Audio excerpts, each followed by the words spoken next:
할렐루야.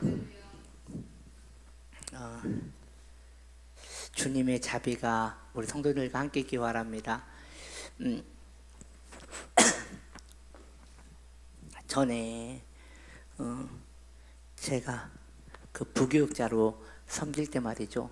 그때 사실 이 말 하면서도 좀 웃겨요. 부교육자 섬길 때 지금도 부교육자 같거든요, 느낌이.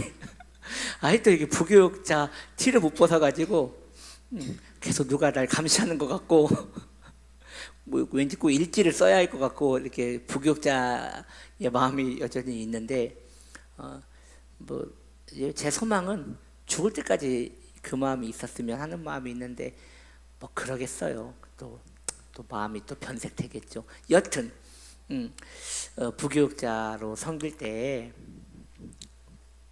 그때 제가 한번 엄청 혼난 적이 있었어요. 그때 그 담임 목사님이 저를 부르시더니 너는 네가 잘나서 그 자리에 있는 것 같지? 넌 아무것도 아니야 이러면서 뭐 그 자존심을 아주 지근지근 받더라고요. 그때 제 마음에는 정말 내가 미안합니다 여러분. 더럽고 안 입고 와서 내가 이렇게 나가버리든지 해야지. 정말 사역지가 여기밖에 없나 하면서 막 마음이 막 이게 안 좋은 거예요. 예. 그때 정말 애들 때문에 붙어 있었던 것 같아요. 애들 때문에. 안 그랬으면, 자녀가 없었으면 그냥 튕겨 나가 버렸을 것 같아요. 뭐 사람들 다 있는 데서 거기에서 막 다른 교육자들 있는 데서 이렇게 혼나는데 너무 싫더라고요. 참 왜 혼났는지는 기억이 안 나요. 혼난 내용만 기억나지 혼났던 그런 그 멘트, 너가 뭐나 된 것 같지? 넌 아무것도 아니야. 그것만 생각나지. 내가 뭐 때문에 혼났는지는 기억이 안 나요. 그런 것 같아요. 사람이 상처를 받으면 그 왜란 걸 중요하지 않고 그때 소리 들은 것만 기억이 남는 것 같아요. 그거에만 데미지를 입는 것 같아요. 그런데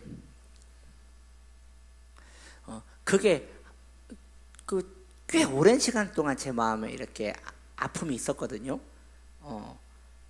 오늘 이 예배 전에 주님의 강단에 무릎을 꿇고 이렇게 엎드려 있는데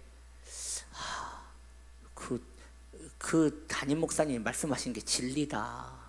너무 진리다. 그렇지. 내가 뭐나 된 줄 아나? 나는 아무것도 아닌데 정말 이것은 평생 간직해야 할 명언이다. 이러면서 갑자기 그분에 대한 고마움이 막 드러나는 거예요. 정말 인생의 연륜을 목회를 오래 하신 분이 남길 수 있는 아주 좋은 말이었구나. 목회에 있어서 너무 필요한 말이구나. 그렇죠. 이런 마음이 내 안에 들면서 참 이렇죠.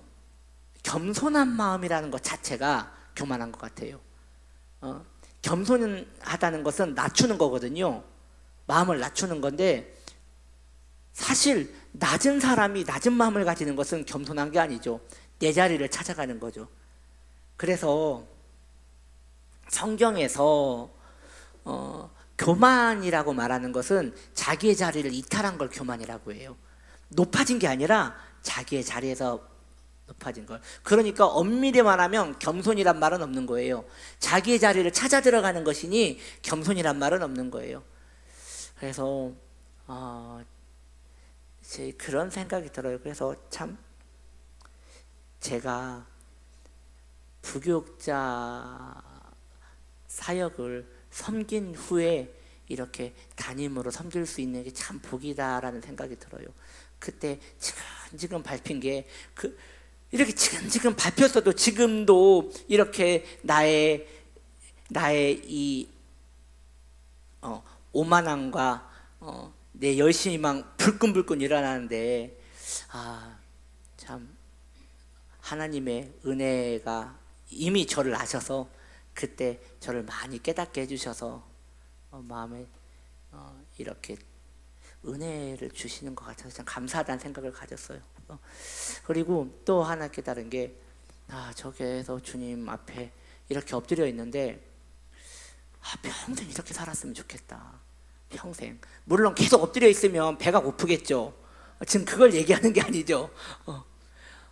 틈날 때마다 주님 앞에 엎드려서 은혜를 구하고 또 내 일상으로 들어가고 또 주님 앞에 나가서 은혜를 구하고 그렇게 살면 참 마음이 얼마나 좋을까라는 생각을 가졌어요.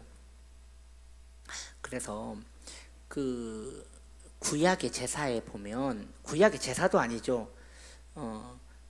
성막, 성소에 보면 성소와 지성소가 있잖아요. 지성소에는 법궤만 있죠. 성소에는 세 가지가 있잖아요. 자, 여러분, 세 가지. 왼쪽에 뭐가 있죠? 예, 그렇죠. 등잔대가 있죠. 등잔대. 그리고 오른쪽에는 떡상이 있죠. 네, 네. 권사님 떡상이라고 안 받치셨는데 떡이 몇 개? 권사님 대단하십니다. 예, 떡이 12개. 그리고 앞에는 뭐가 있죠? 분향단이 있단 말이에요. 이 분향단은 말 그대로 향을 꽂는 거죠. 그 향을 언제 사르나요? 언제 사르죠? 아침과 저녁에 사른단 말이에요. 근데 여러분, 향단은 우리가 잘 알다시피 기도를 말하는 거잖아요. 그래서 욕심내지 않고 아침과 저녁에 주님의 교회에 나와서 기도할 수 있다면 참 인생이 행복하겠다라는 생각을 가졌어요.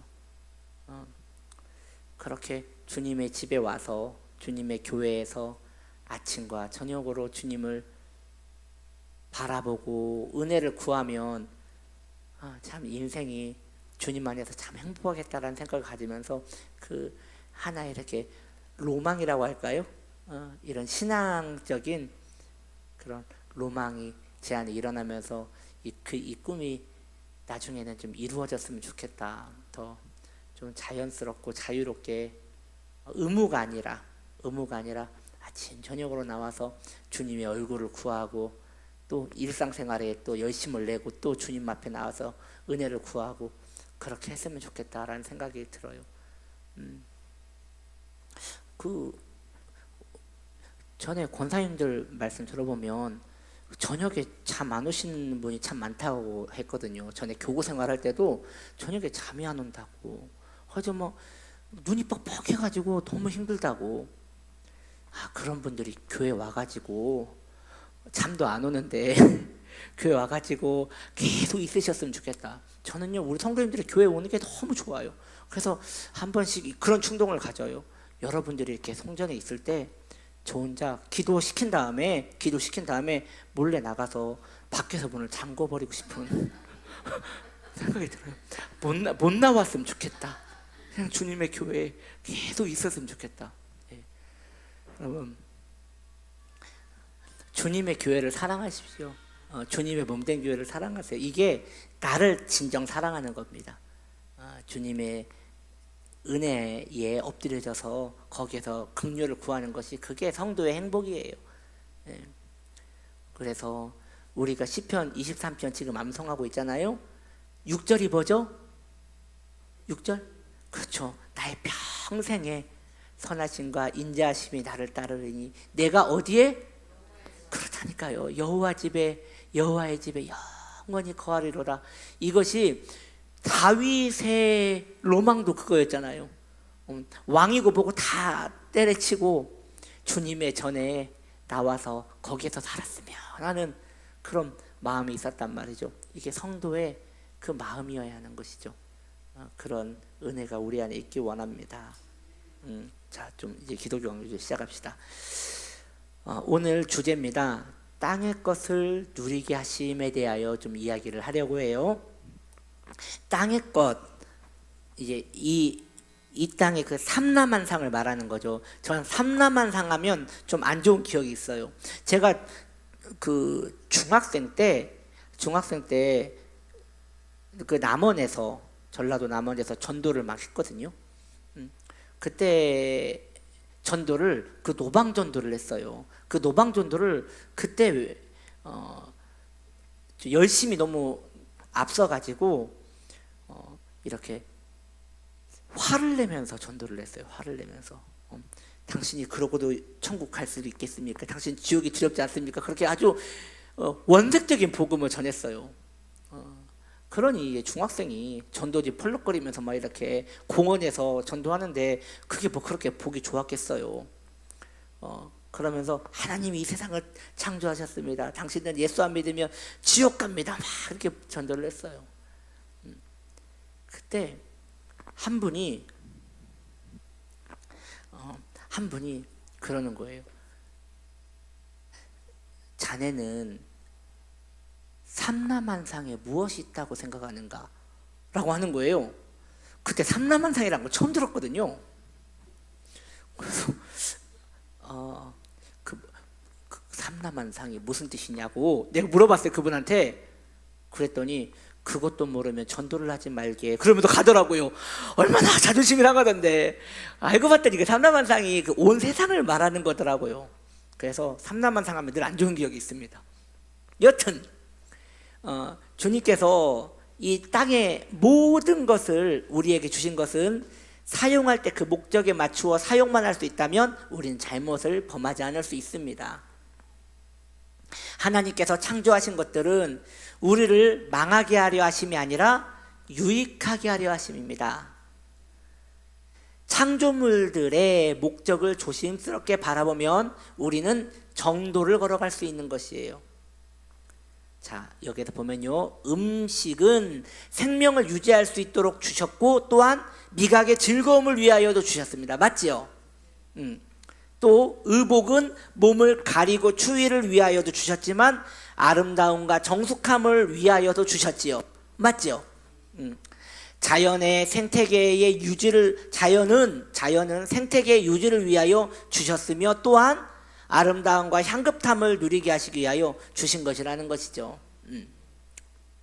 이에 대하여 근거 말씀이 있습니다. 창세기 2장 9절 여호와 하나님이 그 땅에서 보기에 아름답고 먹기에 좋은 나무가 나게 하시니, 예, 아름답게 하셨다는 거예요.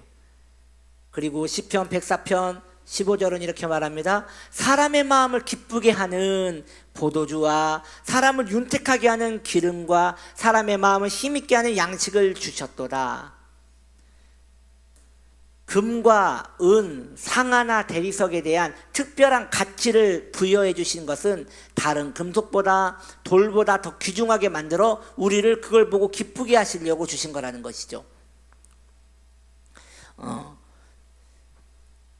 사물의 용도만 인정하고 그 속에 감추어진 가치를 부인하는 것은 비인간적인 사고방식이다라고 칼빈은 말하고 있습니다.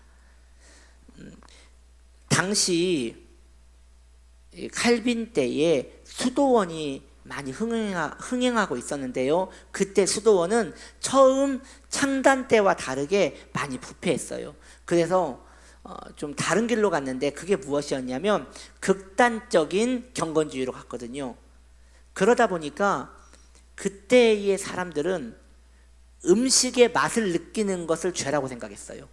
음식은 배만 부르면 됐지 그것으로 미각을 느끼는 것은 그건 죄다. 그래서 거기에 재 같은 걸 뿌려서 먹었단 말이죠.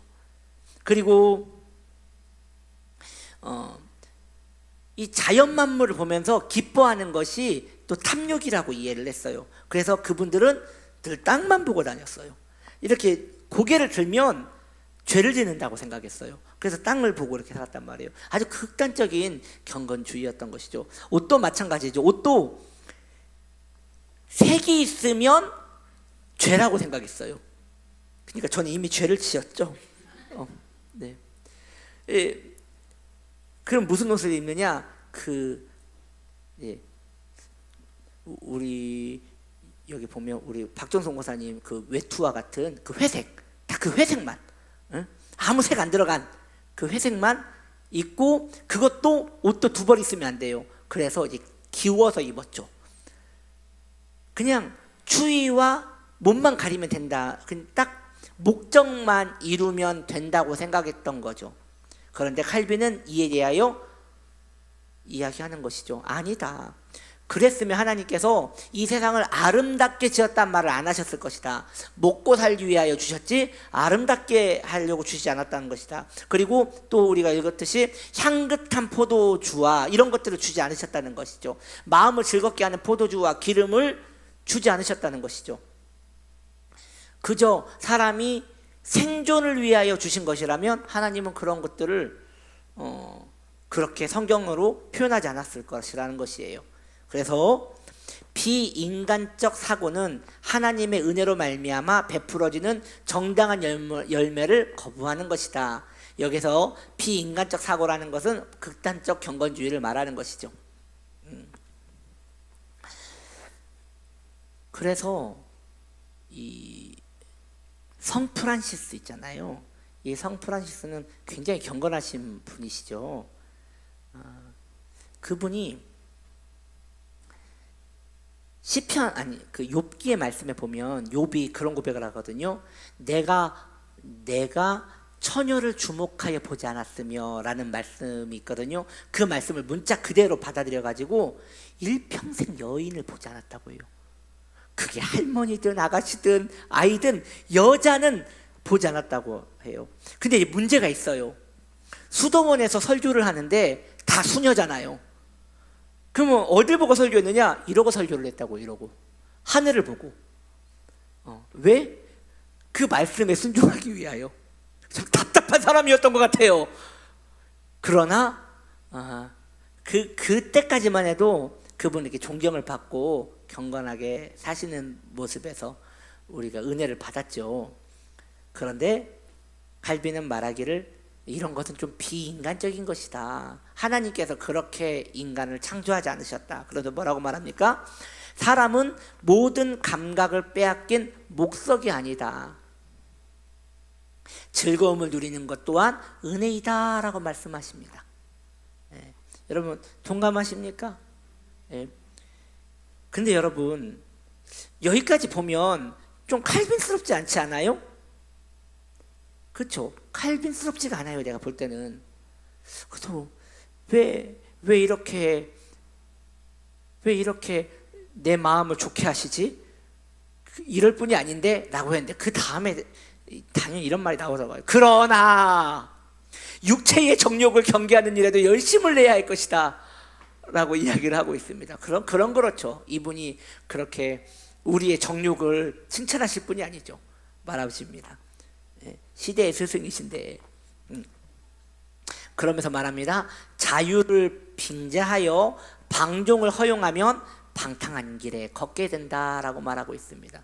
그래서 제가 저번 주에도 말씀드렸어요. 여러분 기억나실지 모르겠지만 할 수 있다고 다 하는 거 아니다. 할 수 있다고 다 하는 거 아니다. 보고 싶다고 다 보는 거 아니고 먹고 싶다고 다 먹는 거 아니고 성도는 마음에 하나의 그 커트라인이 있어야 한다는 것이죠. 할 수 있어. 그런데 안 해. 라는 게 있어야 하는 것이죠. 하나님의 영광과 은혜에 의해서 내가 좀만 벗어날 것 같으면 내 안에서 절제할 수 있는 마음이 있어야 한다는 것이죠. 여러분 이제 칼빈이 여기서 중요한 이야기를 해요. 만물의 목적은 그것을 지으신 분을 알게 하고 감사하는 데 있다라는 것이죠. 그러니까 이 땅에 하나님께서 아름다운 것들을 보고 즐길 수 있도록 우리에게 감각을 주셨죠. 그 감각을 통하여 하나님을 찾을 수 없다면 이제 문제가 있는 거예요. 그래서 칼빈은 말하기를 세상의 아름다움에 대하여 하나님에 대한 가르침을 느끼지 못한다면 정욕에 가깝게 사는 것이다 라는 것이죠. 그래서 이 세상의 자연 만물을 보면서 즐거워하는 건 좋아요. 근데 그 즐거움이 하나님을 만나는 즐거움과 연결되는 매개체가 되지 못한다면 그 즐거움은 정욕이라는 것이죠. 우리가 음식을 먹을 때도 마찬가지죠. 대체로 저는 음식을 먹을 때 하나님을 잊어버리는 것 같아요. 퍼덕거리면서 먹다가 하나님 잊어버리는 것 같아요. 원래대로라면 음식을 먹을 때도 하나님이 주신 것이지, 음미하면서도 하나님이 이렇게 건강 주셔서 음미하시게 하시는구나 라고 하는 것이죠. 여러분 한번 징언이 아프면 입맛이 뚝 떨어져요. 그렇죠? 그래도 그런 얘기를 하시더라고요. 너무 아프셨던 분은 꼭 모래알 씹는 것 같다고. 아유, 음식을 씹을 때 모래알 씹는 것 같으면 얼마나 고통스러운 거예요. 그런데 음식의 맛을 알고 즐거워할 때는 이 먹는 것마다 다 즐겁게 맛있게 먹을 수 있단 말이죠. 이것이 하나님을 찬양할 이유가 되어져야 한다는 것입니다. 그리고 과도한 탐닉은 정욕을 끌어오르게 하여 정신을 오염시키며 존귀한 것을 분별치 못하게 한다라고 말하고 있습니다. 여러분, 성도에게 있어서 존귀한 것은 진리입니다. 다시 말해서 정욕에 빠지면 진리의 흥미가 없어져요. 정욕에 빠지면 교회 생활이 그렇게 재미없어요. 정욕에 빠지면 은혜 생활이 허탄하게 느껴져요. 반대로 은혜 생활에 깊이 사로잡히면 정욕적인 것들을 경계하고 싶은 마음이 생긴단 말이죠. 그래서 성도의 마음에는 내 마음이 오염될까봐 이 정욕적인 것들에 대하여 조심해야 한 마음이 있어야 하는 것입니다. 자, 그리고 이렇게 말씀하십니다. 의복의 화려함에 집착한다면 그 마음에 하나님을 인정함이 있는지 생각해 봐야 한다라고 말하고 있습니다. 왜냐? 의복을 화려하게 차려입는 그 깊은 동기에는 다른 일을 낮추기 위한 목적이 있기 때문이다. 이게 무슨 말이냐? 제가 몇 번을 읽어봤거든요. 이게 무슨 말일까? 그러니까 정말 깊은 통찰력이신 것 같아요. 이게 무슨 이야기냐? 나는 내 스타일로 입었단 말이죠. 그런데 그 깊은 동기로 들어가면 내 눈에 보기 좋은 것도 있지만 다른 이에게 보기 좋은 것을 위하여 옷을 화려하게 입을 수 있다는 것이죠. 거기서 좀 더 들어가면 다른 이보다 더 튀게, 이 말은 다시 말하면 다른 이를 나보다 낮추게까지 이해를 하신 거예요. 아마 더 깊은 의미가 있겠지만 제가 이해한 바로는 그렇습니다. 그래서 우리는 이러한 원리를 보편적으로 생각할 필요가 있어요. 다시 말해서 내가 너무 옷을 화려하게 입는다. 여러분들은 걱정 안 하셔도 됩니다. 제가 여러분들을 1년 넘게 보았지만 그렇게 화려하신 분들이 없어요. 화려함이란 건 뭐냐면 적어도 가슴팍에 해바라기 하나 정도는 달고 다니셔야죠. 네. 제가 볼 때는 우리 성도님들은 매우 건전하십니다. 예. 아니면 그 등에 큰 리본 같은 걸 달고 이렇게 다니셔야지 이게 화려한 거지. 근데 그런 것을 왜 하느냐? 그게 그냥 피상적으로 볼 때는 나의 만족을 위함인데 더 깊이 들어가면 상대적인 것들 때문에 하더라는 것이죠. 그러면 이거죠. 그게 음식으로 넘어가 볼까요? 음식도 마찬가지인 것이죠. 왜 이렇게 사람들이 맛집을 찾아다닐까요? 내 입맛에 맛있으니까도 있지만 요즘 사람들이 맛집 가면 사진 찍는 일하고 바빠요. 왜? 나 이거 먹어봤다. 이거 먹어봤다라는 건 뭐예요? 너는 못 먹어봤지. 그게 있는 거죠. 그래서 모든 정욕적인 부분들은 나를 만족시키는 것과 더불어 다른 이를 상대적으로 박탈감을 느끼게 하는 그런 정서가 있기에 이러한 것에 매이면 경건생활에 좋지 않다라고 얘기하는 것이에요. 여러분 되게 깊은 통찰력인 것 같지 않아요? 예, 그렇죠. 그래서 이렇게 성도는 그 마음의 동기를 깊이 이렇게 헤아려야 하는 것이에요. 자, 또 이런 이야기를 해요. 대리석이나 금이나 그림들과 같은 장식구를 너무 좋아한다면 그 마음이 은혜 앞에 대리석같이 될 수 있다라고 말씀하고 있어요. 참 멋있는 표현이죠. 저도 제가 그런 사람인지 몰랐는데 제가 그림을 좋아하더라고요. 그림을. 그걸 어떻게 알았냐면 카페를 갔는데 요즘 카페에 가면 그 갤러리 카페 같은 데가 있잖아요. 거기에 이제 그림들이 이렇게 걸려 있는데 그 그림을 보는데 너무 좋은 거예요. 너무 좋아가지고 계속 보는데 그 그림들이 대체로 그 신인 작가들이에요. 신인 작가들이 갤러리 카페랑 이렇게 협업을 하면서 그림을 전시하고 거기에서 누가 사겠다고 하면 그걸 파는 거거든요. 이 그림을 보는데 그림이 너무 좋은 거예요. 한참 보다가 두 가지 생각을 했어요. 저걸 사무실에 걸어놓으면 참 행복하겠다 라는 생각과 계속 보니까, 그리고 또 하나는 얼마일까 그래서 또 무슨 생각이 드냐면 신인 작가인데 뭐 얼마나 비싸겠어? 라고 해가지고 이제 그 만만하면 하나 사서 걸어놔 라고 했는데, 마침 누가 사겠다고 해가지고 사겠다고 하면 이 카페 주인이 그 화가를 부르더라고요. 제가 참 우연히 그걸 봤어요. 그래서 화가를 불러가지고 이제 그 가격 흥정을 하더라고요. 보니까 딱 도화지만한 그림인데, 큰 그림도 아니에요. 딱 도화지만한 그림인데 300을 달라고 하더라고요. 신인 작가인데.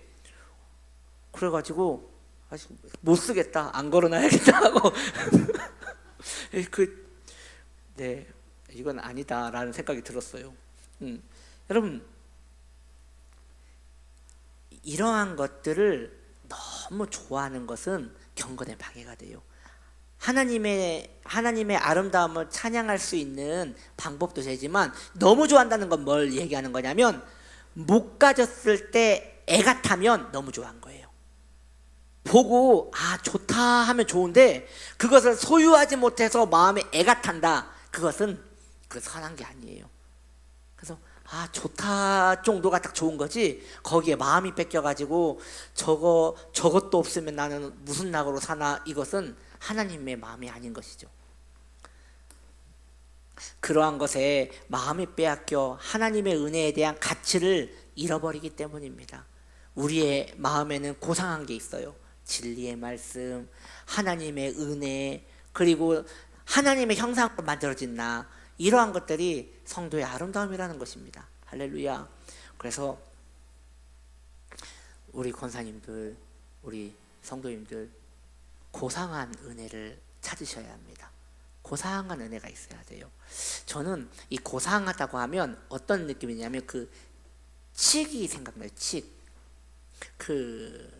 제가 초등학생 때 그 친척 할아버지 댁을 갔거든요. 거기가 진안이었어요. 진안. 마이산 있는 진안. 거기를 갔더니 그 할아버지가 그 나무 토막을 하나 주더라고요. 시커먼 나무 토막인데 그게 뭐냐고 했더니 칡이래요. 그걸 이걸 어디에 쓰는 겁니까 했더니, 이게 이로 뜯어가지고 벗겨가지고 씹어 먹으면 된대요. 그래서 한번 씹었거든요. 뜯어가지고 씹었는데 너무 맛이 없는 거예요. 그런데 할아버지가 매매 씹어. 그래가지고 그것을 칠겅칠겅 계속 씹었어요. 그랬더니 거기에서 굉장히 좀 오묘하고 달짝지근하면서도 사탕 같은 거하고는 비교할 수 없는 뭔가 이렇게 깊은 맛이 있더라고요. 그래서 그때 칡에 대한 굉장히 좋은 기억이 있어요. 여러분, 고상함이라는 것은 막 보고 자극을 받는 것은 고상한 게 아니에요. 보고 음미하고 그것을 통하여 내 안에 충분한 시간 속에서 우러나오는 것에서 느끼는 그 감정. 그래서 여러분, 성도는 진리, 사상, 이러한 것들에 마음을 두고 살아야 합니다. 그때 막 얻을 수 있는 것이 아니라 오랜 시간 보면서 느낄 수 있는 것으로 우리 안에 만족이 있다는 것이죠. 그 뇌과학자들이 그런 이야기를 했어요. 이 TV에서 뭐 춤추는 거 드라마 뭐 이런 것들은 보고 생각 없이 바로바로 받아들이잖아요. 보고 그냥 직관적으로 받아들이는 거잖아요. 그러한 것들을 볼 때 뇌가 점점 좀 작아진다네요. 왜냐하면 뇌가 별 할 일이 없기 때문에 점점 작아진대요. 그런데 책을 읽고 그걸로 고민하고 글을 쓰고 그러면 이 뇌가 굉장히 활성화가 일어난대요. 그래서 이 뇌과학자가 하는 말이 쉽게 얻는 것은 해롭다. 뭐든 쉽게 얻는 것은 해롭다. 그래서 제가 그런 생각을 했습니다. 컵라면보다는 집에서 끓여 먹는 라면이 낫겠구나. 좀 더 오래 걸리니까. 여러분, 뭐든 빠른 것은 하나님으로부터 온 게 아니에요. 고상한 것들은 여유가 있어야 돼요. 그리고 기다려야 돼요. 그래서 신앙인에게 참 중요한 게 뭐예요? 인내하는 거예요. 믿음과 인내는 깊은 관련이 있습니다. 그래서 내가 소망하는 것을 바로 갖지 못한다고 해서 그것 때문에 애타지 마세요. 거기에 고상함이 숨어 있기 때문입니다. 아니나 다를까 또 이런 얘기를 하시네요. 음식에 마음이 빼앗겨 영적인 허기짐을 느끼지 못한다면 세상에 향락에 빠지게 되는 것이다 라고 이야기하고 있습니다.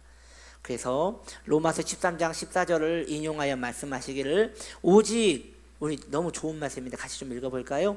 오직 주 예수 그리스도로 옷 입고 정욕을 위하여 육신을 도모하지 말아라 라고 말씀하고 있습니다. 자, 이제 마지막입니다. 세상에 대한 정리 같아요. 정리예요. 세상에 대한 지나친 자유는 정욕을 넘치게 하여 신앙으로 통제할 수 없게 됨으로 위험하게 된다라고 말씀하고 있습니다. 그래서 성도는 자유예요. 여러분, 갈라디아서의 전체적 주제가 자유거든요. 예수 안에서 자유. 율법보다 더 율법에서 벗어난 큰 자유가 성도의 자유죠. 그런데 그 자유에는 무엇이 있는 거예요? 그 자유에는 무엇이 있기에 아름다운 거냐? 절제가 있기 때문에 아름다운 거예요. 그래서 성도는 할 수 있음에도 안 할 수 있는 절제가 있어야 돼요. 왜? 내 신앙에 방해가 된다면 멈출 수 있는 힘이 있어야 돼요. 멈추지 못한다면 그게 노예가 되는 것이에요. 내 삶에 나를 노예같이 끌고 다닌다면 그리스도께로 받은 엄청난 누림을 누리지 못하게 되는 것이죠. 자, 그런 자유한 주의 백성들 되시기 바랍니다. 기도합시다.